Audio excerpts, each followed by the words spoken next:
Sebelum lanjut nonton video ini, jika kalian suka dengan channel Pegawai Jalanan, silahkan kalian support kami dengan cara subscribe dan klik tanda loncengnya.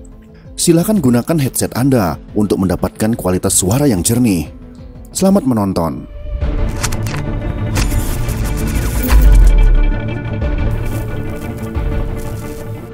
Pak Harto bukan diturunkan, Pak Harto mengundurkan diri. Itu perlu dicatat. Orang gelar yang boleh memperoleh gelar pahlawan adalah yang tidak diturunkan. Pak Harto di dalam sejarah dia tidak diturunkan tapi mengundurkan diri sebagai presiden. Bang Rizal ini mengingkari fakta sejarah. Karena yang terjadi Pak Harto turun karena ada ribuan kawan-kawan mahasiswa turun ke jalan, banyak orang turun jalan. Jadi kita jangan mengingkari fakta sejarah. Kepada Bang Riza. Jadi konteksnya tetap saja diturunkan gitu.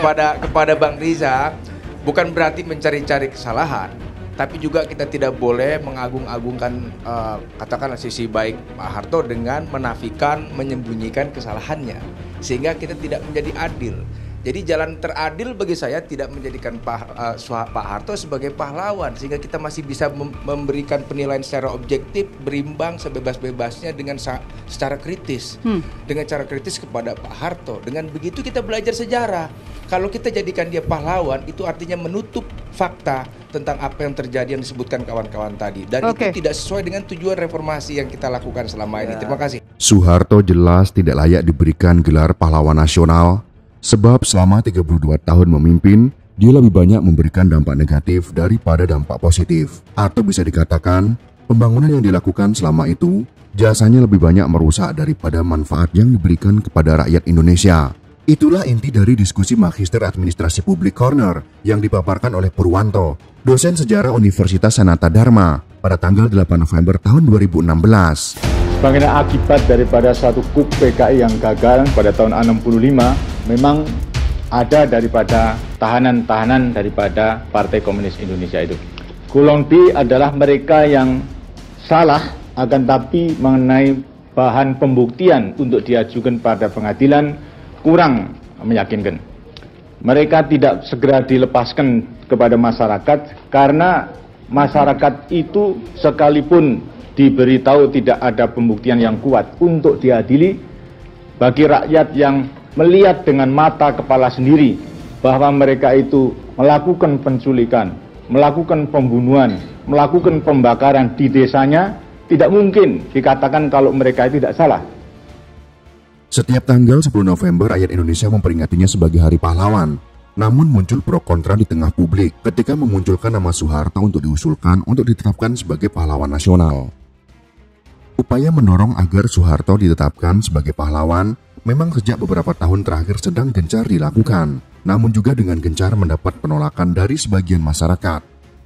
Pertanyaannya, bagaimana sejarah panjang perjalanan hidup Soeharto dalam gelanggang politik Indonesia?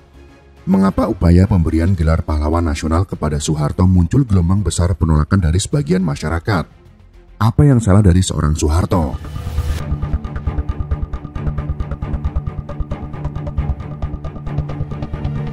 Tentunya dalam segala hal akan ada pro dan kontra, tidak terkecuali rencana pengangkatan Soeharto menjadi pahlawan nasional.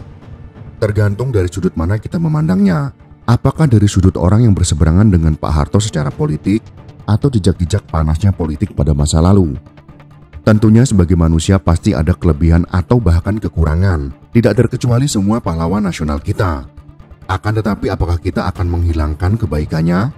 Harusnya kita sebagai bangsa yang besar dapat lebih objektif lagi. Sedangkan menurut budayawan Jaya Supratna menilai, Presiden Indonesia kedua Soeharto layak mendapatkan gelar pahlawan nasional karena jasanya di bidang ekonomi. Saya pribadi mengenal Soeharto dan kagum, sehingga menurut saya layak. Dari sisi ekonomi, Soeharto berhasil menyelamatkan kebangkrutan bangsa, kata Jaya Supratna menjelaskan alasannya. Pendiri Museum Rekor Dunia Indonesia tersebut mengatakan hanya menilai dari jasa Soeharto di bidang ekonomi saja, sebab apabila membicarakan bidang lain seperti politik misalnya, bisa memunculkan penilaian yang berbeda. Kalau dalam ekonomi, sulit diingkari jasa Soeharto, kata Jaya kembali menambahkan. Jaya menilai gelar pahlawan nasional dianugerahkan pada individu yang telah berjasa bagi bangsa dan negara. Dia menyadari bahwa wacana penganugerahan Soeharto memang memunculkan dua pendapat. Ada yang menganggap sangat layak dan tidak layak.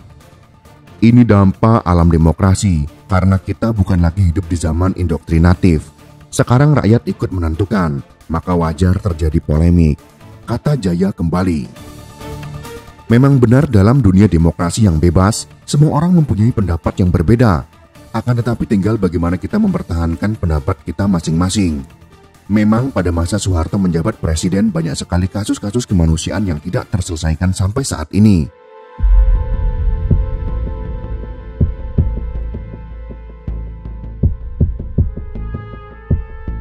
Mengutip dari tulisan Fajar Siddiq yang diterbitkan oleh MAP Corner Club MKP UGM pada tahun 2017, Fajar menjelaskan apa yang dilakukan Soeharto selama 32 tahun. Pada faktanya menunjukkan lebih banyak negatifnya daripada dampak positifnya. Sepanjang sejarah Soeharto, dia berkarir di dunia militer. Dia berasal dari keluarga yang sederhana, bukan bangsawan, namun dikenal publik ketika peristiwa serangan umum. Jadi tidak heran waktu Soeharto jadi presiden, militer sangat dominan pengaruhnya. Dampaknya adalah selama sipil di bawah militer, jalannya demokrasi pasti terganggu dan terancam. Inilah yang bisa dirasakan sampai saat ini. Dalam kediktatorannya, tidak ada yang berani bicara dan dibungkam atas apa yang dia lakukan. Baru pada tahun 1998, peristiwa reformasi pun terjadi, kemudian memaksa Soeharto turun dari kursi presiden. Namun selama 32 tahun itu pula, pembangunan yang dilakukan terhadap kekayaan Indonesia lebih banyak dirusak daripada manfaatnya yang diberikan untuk rakyat. Menurut Fajar, hal ini ditandai dengan dikeluarkannya Undang-Undang Nomor 1 Tahun 1967 tentang penanaman modal asing untuk memberikan akses seluas-luasnya terhadap perusahaan-perusahaan multinasional untuk mengeksploitasi sumber daya alam Indonesia. Bahkan peraturan tersebut menjamin tidak akan dilakukannya nasionalisasi perusahaan asing yang ada di Indonesia. Bisa kita lihat sampai saat ini, perusahaan asing tetap bercokol dan masih eksis seperti Freeport, Exxon, dan Newton. Selain itu, peristiwa berdarah pembantaian 1965 meskipun bukan skenario sepenuhnya oleh Soeharto, namun Soeharto yang harus bertanggung jawab karena dari Soeharto lah yang menunjuk pertama kali bahwa PKI sebagai dalang pemberontakan yang perlu dihabisi dengan dalih kepentingan negara. Bisa dikatakan bahwa Soeharto menjadi pemimpin ditempuh melalui jalan berdarah. Setelah Soekarno berhasil dilengsarkan dan menggantikannya pada tahun 1967, pembunuhan massal terhadap golongan kiri Indonesia menjadi pondasi bagi berdirinya rezim Orde Baru yang disponsori oleh Amerika Serikat. Menurut Fajar Siddiq dalam tulisannya, data yang berhasil dicatat kontras atas kasus pelanggaran HAM berat yang dilakukan selama rezim Orde Baru pimpinan Soeharto mencapai 15 kasus pelanggaran HAM berat. Antara lain pembantaian massal 1965, penembakan misterius atau Petrus tahun 1981 sampai tahun 1985, kasus di Timur Timur tahun 1974 sampai dengan tahun 1999, Dom di Aceh tahun 1976 sampai dengan 1989, Dom di Papua tahun 1967 sampai tahun 1998, kasus Dukun Santet Banyuwangi tahun 1998, kasus Marsina tahun 1995, Talang Sari Lampung tahun 1989, kasus Trisakti tahun 1998, kerusuhan 10 Mei tahun 1998, kasus Semanggi 1 tahun 1998, penculikan aktivis tahun 1997 sampai dengan tahun 1998, kasus Tanjung Priok tahun 1984, dan peristiwa 27 Juli tahun 1996. Kasus-kasus tersebut hingga saat ini belum menemukan kejelasan untuk penyelesaiannya, sekaligus menjadi bukti-bukti bercak noda berdarah yang telah berhasil ditinggalkan selama menahkodai bangsa ini. Itulah alasan kuat menurut artikel tersebut bahwa Soeharto tidak layak mendapatkan gelar pahlawan nasional karena lebih banyak hal negatif yang ditemukan. Namun jika kita boleh jujur, semua pahlawan kita memiliki kekurangan juga. Contohnya jika kita menganggap pemimpin tertinggi yaitu presiden yang harus bertanggung jawab atas segala peristiwa kemanusiaan yang terjadi, maka peristiwa revolusi sosial di Sumatera Timur pada tahun 1946, peristiwa Bulungan 1964, peristiwa Lubang Buaya tahun 1965, dan lain sebagainya, apakah akan mengurangi gelar pahlawan untuk Presiden Soekarno? Tentu saja tidak. Karena kita juga harus melihat sisi lainnya, yaitu usaha beliau dalam menyatukan bangsa, membangun bangsa dan negara, sebagai proklamator dan lain sebagainya.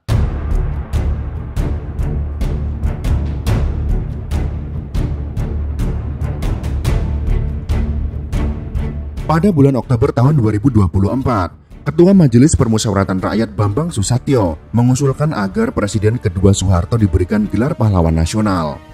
Hal itu disampaikan Bambang Susatyo saat menghadiri acara silaturahmi kebangsaan bersama keluarga besar Soeharto di ruang delegasi lantai 2 Gedung Nusantara 4 MPR pada tanggal 28 September tahun 2024. Tidak berlebihan sekiranya mantan Presiden Soeharto dipertimbangkan oleh pemerintah yang akan datang untuk mendapatkan anugerah gelar pahlawan nasional. Selaras dengan mendapatkan martabat kemanusiaan dengan peraturan perundangan, kata Bambang Susatyo atau dikenal dengan Bamsud menjelaskan. Bamsud menyebutkan Soeharto merupakan salah satu putra terbaik bangsa yang juga harus dihormati jasa-jasanya selama hidup. Menurut Bamsud, Soeharto telah berusaha mengabdikan diri sebaik-baiknya dalam menjalankan tugas sebagai presiden dan berjasa besar dalam mengantarkan bangsa Indonesia beranjak dari negara miskin menjadi negara berkembang. Sekali lagi membawa Indonesia dari negara miskin menjadi negara berkembang. Catatan sejarah menjadi bukti, tahun 1960-an adalah salah satu periode tersulit yang bangsa kita hadapi sebagai sebuah negara. Tahun 1963, pertumbuhan ekonomi Indonesia kontraksi minus 2,25%. Kemudian pada tahun 1966, inflasi melonjak hingga 635,3%. Kata Bamsud kembali menjelaskan. Dan tahun 1967, Indonesia adalah negara miskin dengan catatan utang sebesar 700 juta dolar Amerika Serikat. Jadi jauh lebih kecil dari yang sekarang. Namun beratnya tantangan kebangsaan itu tidak menyurutkan langkah Bapak Haji Muhammad Soeharto.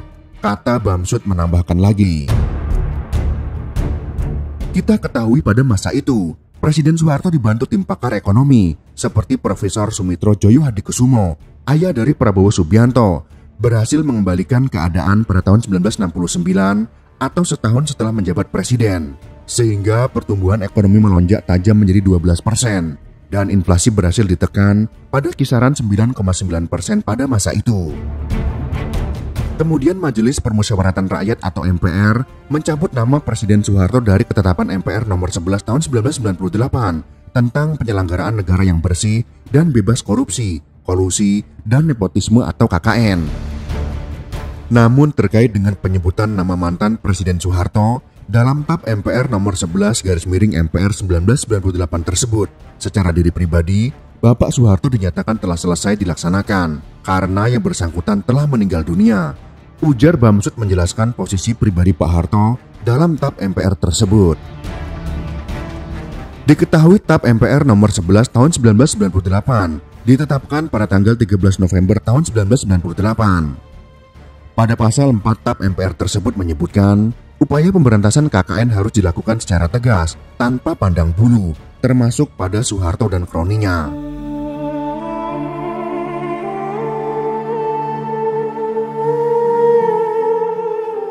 Kesimpulan materi kali ini, apakah Pak Harto layak atau tidak untuk diberikan gelar pahlawan nasional? Tentunya akan dikembalikan kepada masing-masing dari kita. Pastinya akan ada yang setuju ataupun tidak setuju dengan gelar tersebut. Dilihat dari alasan masing-masing individu. Akan tetapi tinggal kelompok mana yang lebih kuat dalam berusaha. Apakah kelompok yang pro dengan gelar pahlawan nasional untuk Pak Harto, ataukah yang kontra yang berhasil menjegal usaha penyematan gelar tersebut? Ini semua berkaitan dengan politik. Tentunya bagi yang suka dengan Pak Harto, walau tidak secara resmi bergelar pahlawan nasional, tentunya dalam hati pendukungnya, Pak Harto sudah menjadi pahlawan. Sedangkan yang tidak suka dengan Pak Harto dengan alasan-alasan tadi, maka walaupun gelar pahlawan itu tersemat untuk Pak Harto, mereka tidak akan mengakuinya. Itulah sedikit pembahasan tentang apakah Pak Harto layak mendapatkan gelar pahlawan nasional. Semoga informasi ini bisa bermanfaat untuk kita semua. Jika kalian suka dengan video ini, silakan berikan jempol ke atas. Dan jika kalian menganggap video ini bermanfaat, maka bagikanlah untuk teman-teman Anda yang lain. Terima kasih sudah menonton.